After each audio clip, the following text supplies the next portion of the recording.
Quiero agradecer a nuestros hermanos, a los ancianos que nos acompañan, nuestras hermanas, gracias. Es un sábado muy especial, no tanto porque sea un sábado en la familia ministerial. Estaba recordando lo que hicimos hace un momento con el hermano Eric y mostró otra parte del ministerio, pero es bonito tener la oportunidad de servir al Señor, también de escuchar.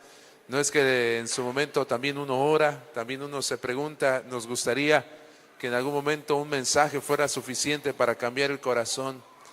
Pero bueno, cada uno de nosotros tiene sus desafíos, tenemos nuestra propia historia. Y me encanta pensar que algún día, familia, cuando estemos bajo el árbol de la vida, dice el libro de Apocalipsis, cada uno de nosotros tendrá una historia que contar que incluso los ángeles no entenderán. Lo que significó el haber llegado a este punto de la vida. Y también haber llegado a ese momento cuando uno aceptó al Señor, el momento también cuando uno decidió que lo guiara hasta el final. Y bajo el árbol de la vida miraremos todo lo que el Señor hizo por nosotros, con nosotros y a través de nosotros para alcanzar la salvación. Esa será nuestra historia también, que podremos contar en el reino de los cielos. Hay un texto que a mí me encanta y yo también les voy a contar una historia, porque siempre he insistido en que la profundidad de la palabra de Dios. Así que acompáñenme una vez más a Jeremías capítulo 45. Hoy vamos a hablar de un personaje que para mí tiene mucho que explicarnos y que a veces no ha sido del todo comprendido.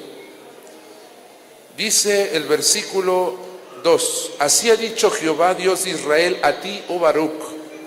Tú dijiste, ay de mí ahora, porque ha añadido Jehová tristeza a mi dolor, fatiga estoy de mi gemir y no he hallado descanso. Así le dirás, ha dicho Jehová, he aquí que yo destruyo a los que edifiqué y arranco a los que planté y a toda esta tierra, y tú buscas para ti grandezas, no las busques. Porque he aquí que yo traigo mal sobre toda carne, ha dicho Jehová, pero a ti te daré tu vida por botín en todos los lugares a donde fueres. Con este pensamiento vamos a orar. Gracias te damos, cariñoso y eterno Padre, porque tenemos la oportunidad de abrir tu palabra, permitir que sea ella la que nos habla a nuestro corazón. Y es la persona de tu Santo Espíritu quien dirige nuestros pensamientos, nos ayuda a tomar decisiones. Y por amor, Señor, aceptamos cada invitación para algún día estar contigo para siempre. Queremos pedirte al estudiar en esta mañana tu palabra, que seas tú quien dirija nuestra mente y nuestro corazón, y que esta palabra especial que procede de ti también nos ayude, Señor, a comprender tu voluntad hacia nuestra vida. Dirige, Señor, a cada miembro presente y ayúdanos a ser receptivos. Lo pedimos en nombre de Cristo Jesús. Amén. Antes de introducir esta historia, yo recuerdo que la primera pregunta que nos hacen al llegar a la Facultad de Teología es la siguiente: ¿qué te motivó a estudiar para ser pastor? Creo que en algún momento les he contado un poquito de mi experiencia y no quiero ahondar en esa parte. Pero recuerdo muy bien los testimonios de algunos otros pastores que ahora también son pastores y otros que no lo son por alguna situación.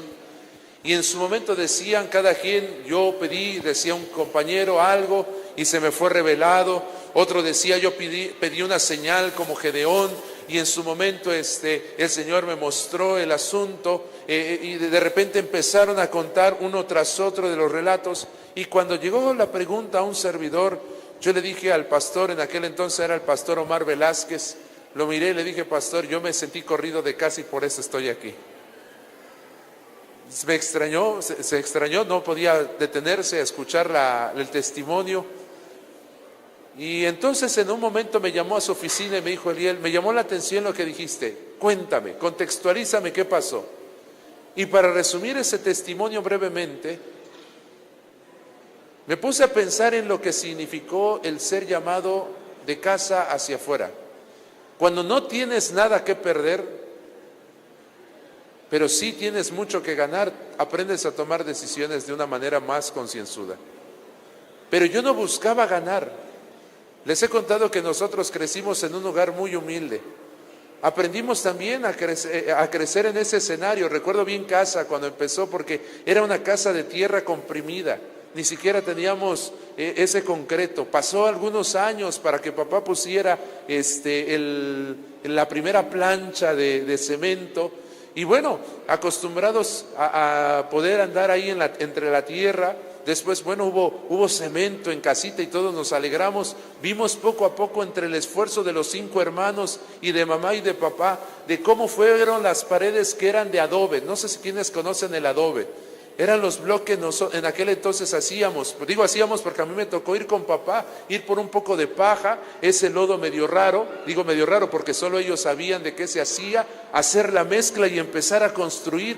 Y cuando iba yo a la iglesia me encantaba, sin importar la ropa como fuera, porque de repente encontraba yo que había una tranquilidad en ir a la iglesia, escuchar sermones, y muy bien recuerdo al pastor Tomás de Gives, porque siempre se colocaba de pie y decía, cuando Dios no me llamó, él también decía que era de Oaxaca, que lo había llamado de entre las vacas, de ahí entre el ganado, porque él se dedicaba a cuidar vacas. Y yo le decía al Señor, a mí me gustaría servirte, Señor, pero no sé cómo.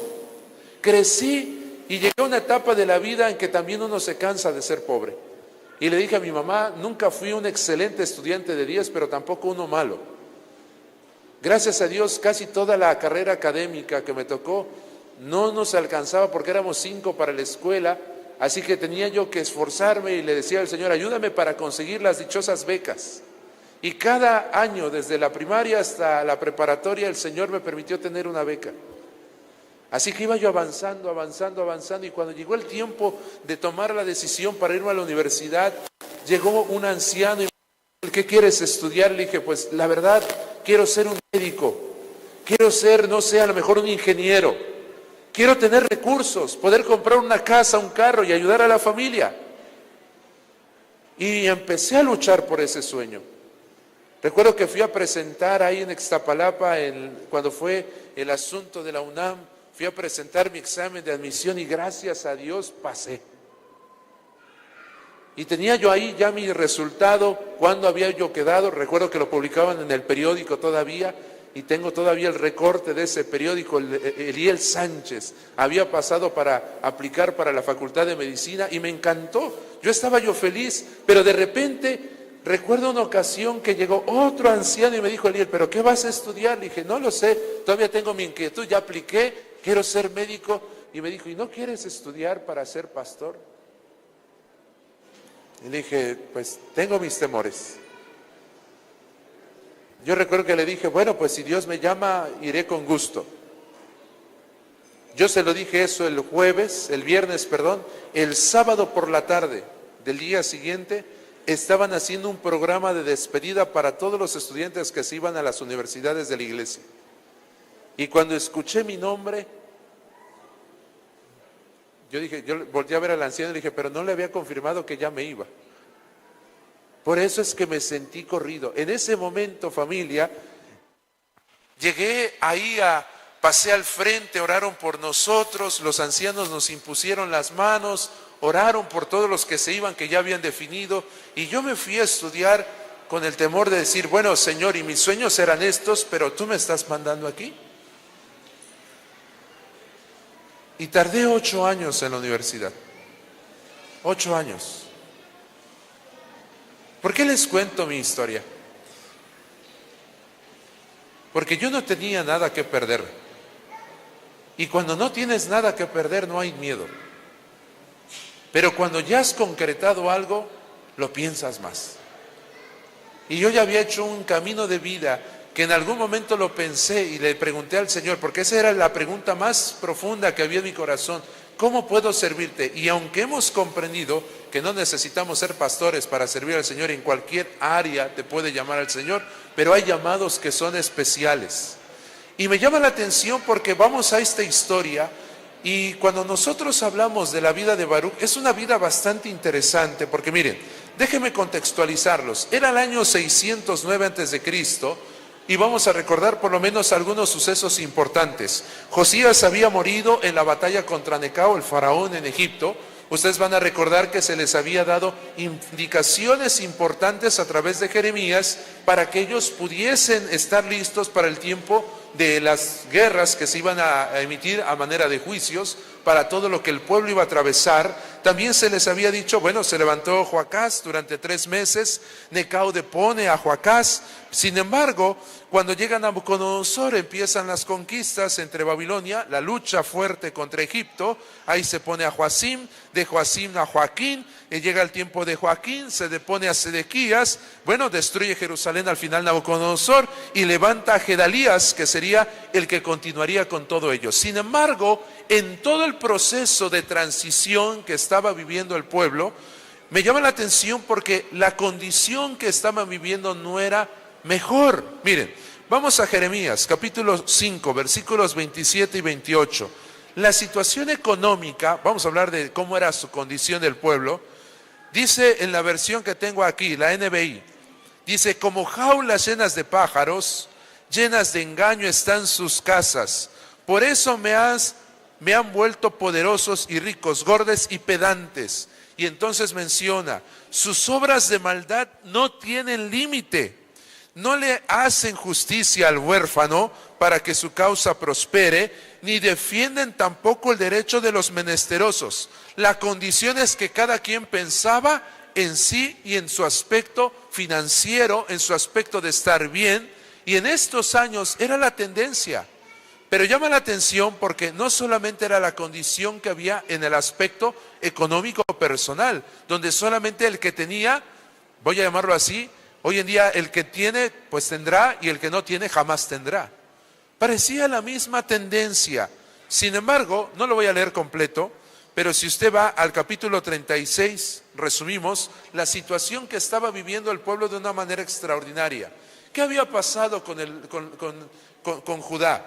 Bueno, se encontraba bajo el yugo de Babilonia y había 2 bandos importantes. En el capítulo 36, en el versículo 12, estaba quienes habían aceptado el llamado de Jeremías y habían dicho, está bien, tenemos que irnos para Egipto y viviremos, tenemos que irnos para Babilonia y viviremos, versículo 24. Y en el 12, estaban los que decían, no, vámonos a Egipto y viviremos. Ambos grupos se habían dispuesto de una manera especial para entonces confrontar que había una división política entre el pueblo. Ahora, si sumamos la condición religiosa, todavía será algo más sorprendente. Miren, el pueblo, resumimos lo que Ezequiel, Jeremías e Isaías nos dicen de manera especial. ¿Cómo estaba el pueblo? Había inmoralidad grande, tanto que había agotado la tolerancia divina. ¿Qué más? Los sacerdotes engañaban al pueblo. Y esa es una situación bien tremenda, porque dice el libro de Ezequiel en el capítulo 8, puede leerlo con calma, en la visión que tiene Ezequiel, que incluso los sacerdotes decían, no nos ve Jehová, y hacían su voluntad, y llevaban incluso al pueblo a adorar ídolos dentro o cerca del santuario. Nos dice que los profetas también inventaban mensajes de paz. ¿Recuerdan el caso más profundo? Hananías.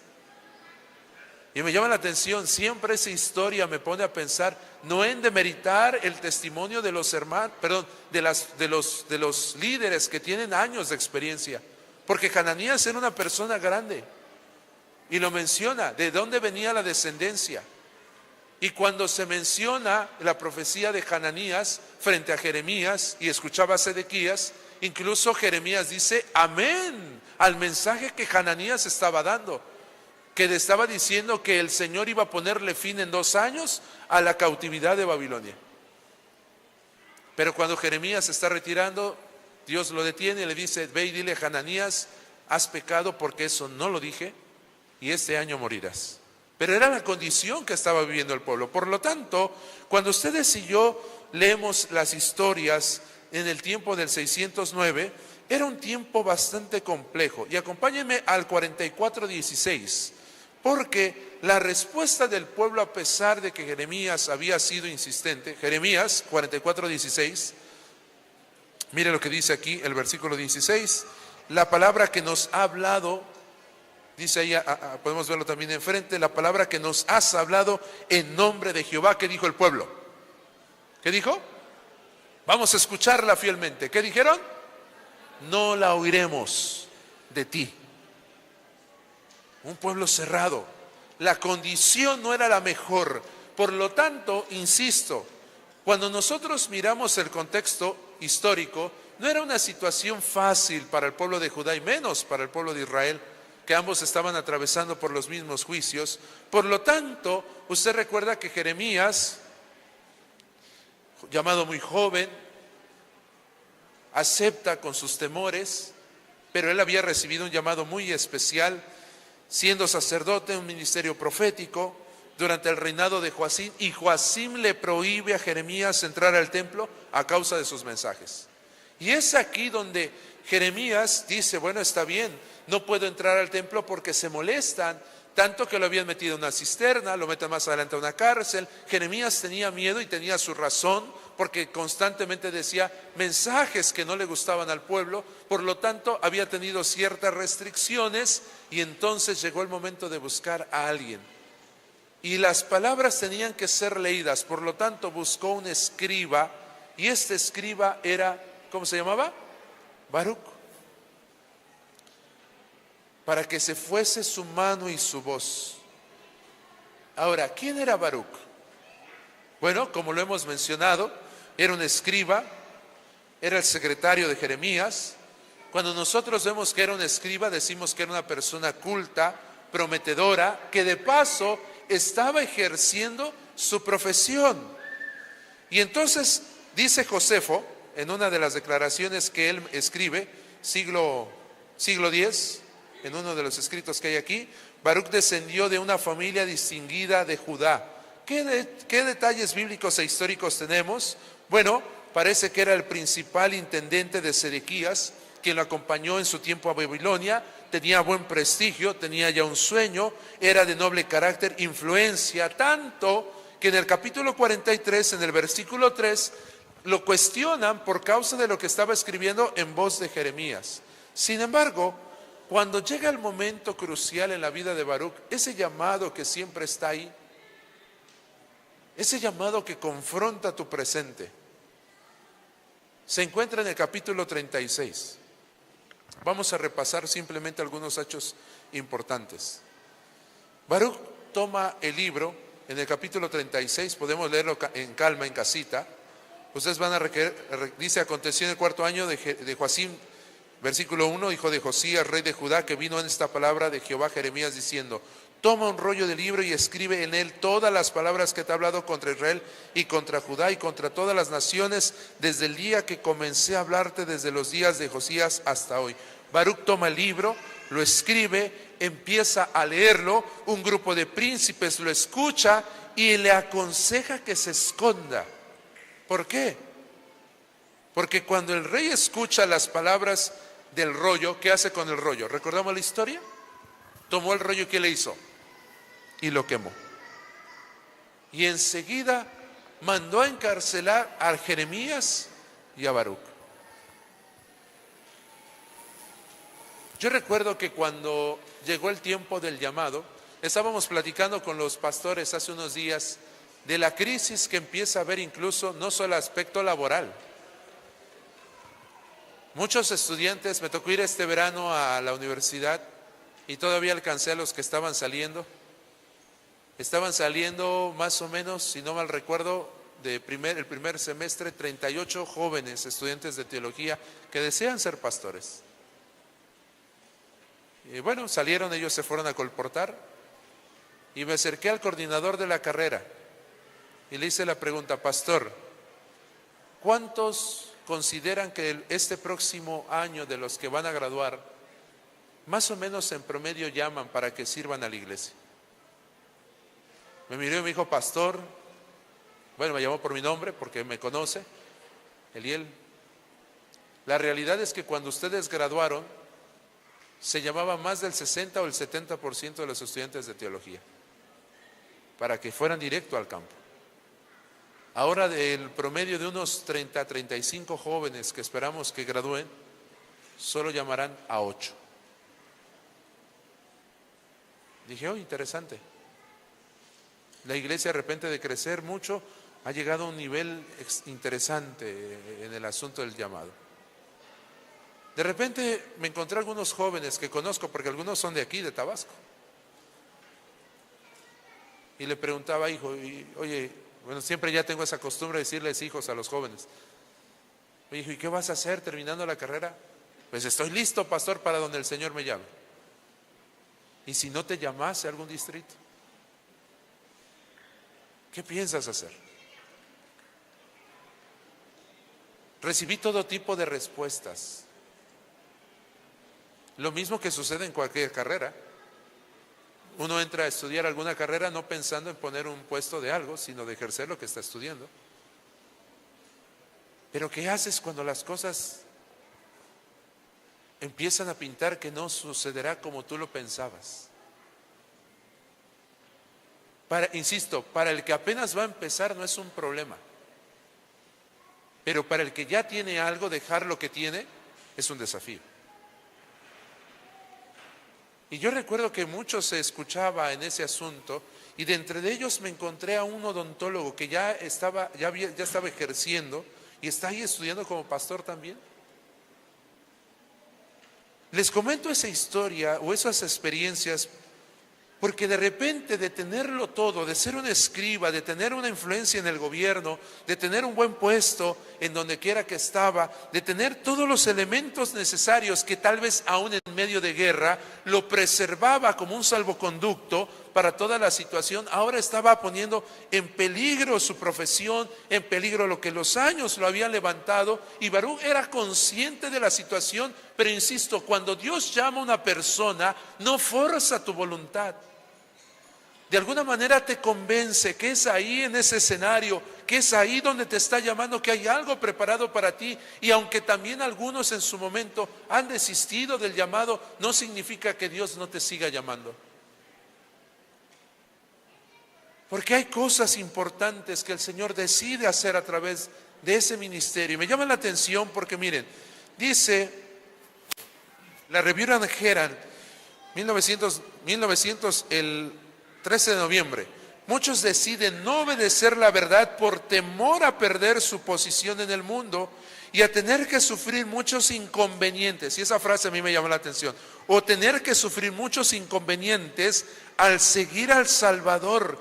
No se dan cuenta que el rechazar la verdad significa su ruina eterna. Los seres celestiales observan con intenso interés la lucha que entre el tentador y los tentados en un asunto de vida o muerte, el que está en juego. Y cuando yo leí eso dije, Señor, qué complicado es,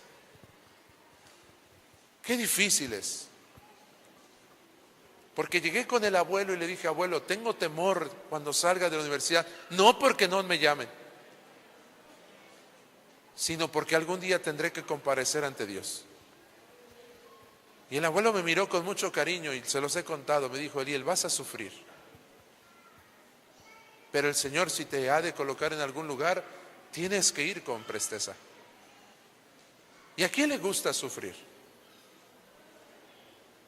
¿A quién le gusta tener situaciones difíciles? Insisto, no me estoy poniendo en el marco yo hablo que es muy bonita esta etapa y uno agarra mucho cariño. Y nunca me he parado al frente para reclamarle algo a alguien. He comprendido que somos militantes, somos hermanos, somos consiervos, somos familia, y me encanta esa palabra. Somos una familia, y claro, en las familias de repente hay peleas, pero siempre tratamos de crecer juntos. Pero ¿por qué insistir en esta parte? Porque a veces creemos, no solamente en la vida del pastor, me contaron los ejemplos. Los líderes de grupos pequeños son llamados copastores. Los ancianos de iglesia son llamados copastores. Y a mí me encanta cuando voy a notificar a un anciano, porque normalmente llego y le digo al anciano, hermano, vengo a decirle que usted es anciano y se va a ganar problemas gratis. Porque es eso. Al único que despierta a las 3 de la mañana no es al pastor solamente, también llaman a los ancianos, al líder de grupo pequeño, al hermano. Y qué hermoso es pararse a esa hora. Me llamó la atención visitar con algunos de los que están aquí algunos hogares. porque se hace por amor. Pero esto significa esta bella obra. Tampoco necesitas un cargo para tener que ministrar la palabra, porque el texto de Pedro nos dice que todos somos nación santa, pueblo adquirido por Dios, somos real ¿qué? Sacerdocio. ¿Quiénes son sacerdotes? ¿Quiénes son los embajadores de 1 Corintios? ¿Somos quiénes? Nosotros, tú y yo. Es que no se requiere de un cargo. Por eso cuando estaba yo con los jóvenes escuchando, tengo esta propuesta, tengo aquella, y si no, pues pastor, entonces me voy a poner a vender mientras llega el llamado, voy a ponerme a hacer. Dije, no muchachos, fuimos llamados para ser embajadores y de alguna manera si el Señor nos ha dado este conocimiento, tenemos que ir y predicar lo que Él nos ha pedido. Y yo les contaba mi testimonio cuando llegaron y dijeron, tú no vas a recibir llamado, Eliel. No me preocupé. Yo sabía mi campo misionero, tenía mi pareja misionera, sabía dónde tenía que ir. Y le dije al Señor, con o sin salario, con o sin llamado, me llamaste para servir. Le llamé a mi mamá gustosamente cuando el director de la facultad me dijo, Eliel, tú no vas a recibir llamado porque no fuiste a las últimas prácticas ministeriales. Le llamé a mamá y le dije, mamá, ahí vamos a ir a San Pedrito, así se llama una zona. Es una comunidad bastante grande aquí como Cunduacán. Tenemos una iglesia adventista con 2 viejitos en aquel entonces. Dije, mamá, y nos vamos a ir a sentar para predicar. Teníamos que viajar casi 40 minutos. Dije, ese es nuestro campo misionero. Siento que el Señor nos está llamando ahí. Teníamos ya un proyecto misionero. Pero el sueño de Dios siempre es distinto, más profundo, más especial. Y mire lo que dice el versículo, capítulo 45. Verso 5, 45 de Jeremías, estamos en Jeremías, 45:5. Perdón, desde el 4, así le dirás, ha dicho Jehová, he aquí yo destruyo a los que edifiqué y arranco a los que planté y a toda esta tierra, y tú buscas para ti ¿qué? ¿Cuál es la pregunta? Dice el verso 5, ¿y qué buscaba Baruc? ¿Grandezas? No las busques. No es el sueño, porque he aquí que yo traigo mal sobre toda carne, ha dicho Jehová, pero a ti te daré tu ¿qué? ¿Qué era lo que le iba a dar? Tu vida por botín en todos los lugares a donde fueres. Tu vida será el mejor regalo, pero no la vida que tienes ahorita. La proyección de Dios siempre es esa vida eterna. Y qué bonito, familia, cuando nosotros abrazamos esta misma promesa. Yo agradezco al Señor porque esta obra no es del pastor, no es de la junta directiva, no es de toda la iglesia, es de Dios, esta obra. Pero qué bonito es cuando al final del año caminamos todos juntos. Una junta que está unificada, una iglesia unida, un ministerio con un propósito. Y Dios nos llama a todos, no forza voluntades. Él decide que ojalá podamos tener nuestra vista puesta en Cristo. Hay una gema y quiero terminar con ella, el mensaje para los jóvenes. La recuerdo bien porque fue mi libro, el primer libro que acabé de leer. Y esta gema la recuerdo con mucho cariño. Algunas veces sobrevendrán al alma la oscuridad y el desaliento. Y amenazarán abrumarnos. Pero no debemos desechar nuestra confianza en nuestro llamado. Debemos mantener la vista fija en Jesús, haya o no sentimiento. Y esa frase me encanta. Haya o no qué. Tengas la buena disposición o no. No te sientas motivado, sigue adelante. Te sientes motivado, sigue adelante. Debemos mantener nuestra vista puesta en ¿quién? En Cristo. Deberíamos tratar de cumplir fielmente cada deber conocido y descansar luego tranquilamente en las promesas de Dios.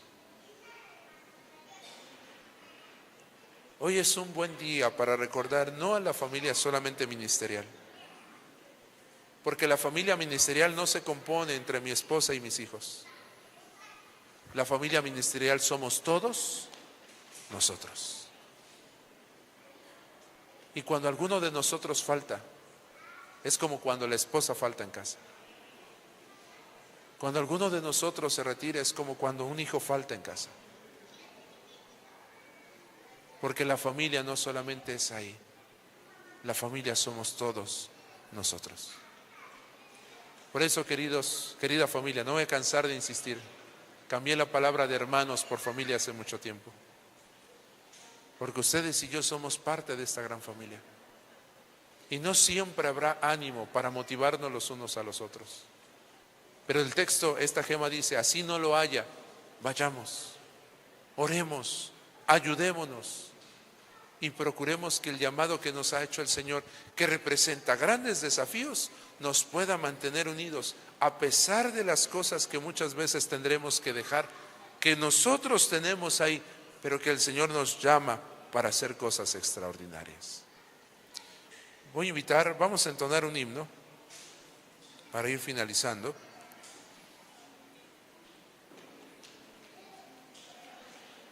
Hermano Domingo, creo que usted tiene el número.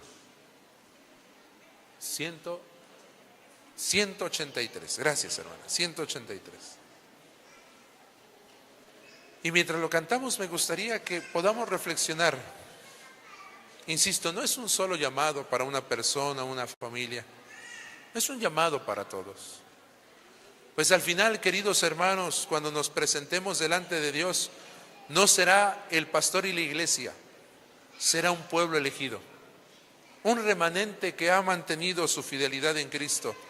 Es una familia, un grupo de redimidos que soñó con estar con Cristo para siempre y que en la diversidad de sus pensamientos y luchas decidieron permanecerles fieles al Señor hasta el final.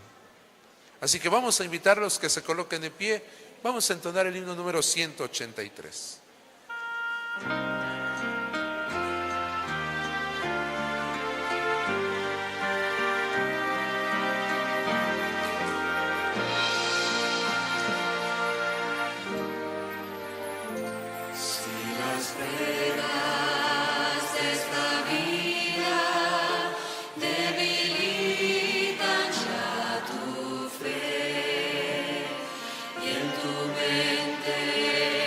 Surgen dudas.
¿Saben? Lo interesante de la vida de Barú fue que aunque llegó en ese momento crucial entre definir su legado o lo que el Señor le pedía, al final decidió caminar con Jeremías hasta el final. Somos parte de una familia. Dios nos llama a todos para trabajar, caminar unidos con un solo propósito. Yo agradezco a quienes en su momento nos abrazan, sonrimos y claro, si pudiéramos la fila la haríamos completa. Pero somos parte de esa familia. El que está a tu lado es parte de la familia espiritual. El que está enfrente, atrás, a tu derecha y a tu izquierda. Y es nuestro deber recordar que aunque la salvación es personal, es más fácil avanzar hacia la eternidad juntos como una sola iglesia. Ojalá podamos pasar momentos especiales con quienes nos rodean y que esos momentos nos ayuden a crecer en una relación tan cercana con Dios, tan cercana con los nuestros, y enseñándoles a otros que entre el amor hacia Dios también hay un amor sincero hacia nuestros hermanos. Vamos a orar. Gracias te damos, cariñoso y eterno Padre, porque hemos recibido un llamado tan especial. Y aunque no se necesita, Señor, ser ministro de la palabra para recibir este llamado, todos hemos recibido un llamado para ir, predicar, enseñar, ayudar, porque somos una familia, Señor, que deseamos encontrarnos con el Rey de Reyes y Señor de Señores. Pero necesitamos unificarnos, Señor. Necesitamos mirar hacia el cielo y encontrar esa unidad en Cristo Jesús. Permite que el amor que nos hemos profesado como hermanos pueda ser sincero. Y a pesar de las adversidades, a veces tendremos que dejar ciertas áreas de nuestro interés para ir a la casa de un hermano, de una hermana, orar por ellos o por ella. Y así juntos motivarnos en este peregrinaje hacia la Canaán celestial. Bendice, Señor, a tu iglesia. Bendice a la familia de esta bella iglesia central. Bendice a cada miembro que está aquí presente. Y ayúdanos, Señor, a que cada día podamos aceptar este llamado de ser un real sacerdocio en medio de las adversidades. Llévanos con tu bendición. Permite que podamos seguir disfrutando de este santo sábado y que al término de él podamos tener un encuentro más profundo y personal contigo. Lo pedimos en el nombre precioso y poderoso de Cristo Jesús. Amén. Amén. Que el Señor les bendiga, que tengan un feliz sábado. Y les recordamos a las 3 de la tarde. Queremos ver, así como está llena la iglesia, ver a toda la iglesia. Y a las banquitas también de niños, por si nos hiciera falta lugares. Para nuestro festival de líderes. Es nuestra última actividad de líderes. Y toda la iglesia está invitada. Así que les esperamos en la tarde, que el Señor les bendiga y que pasen un maravilloso sábado.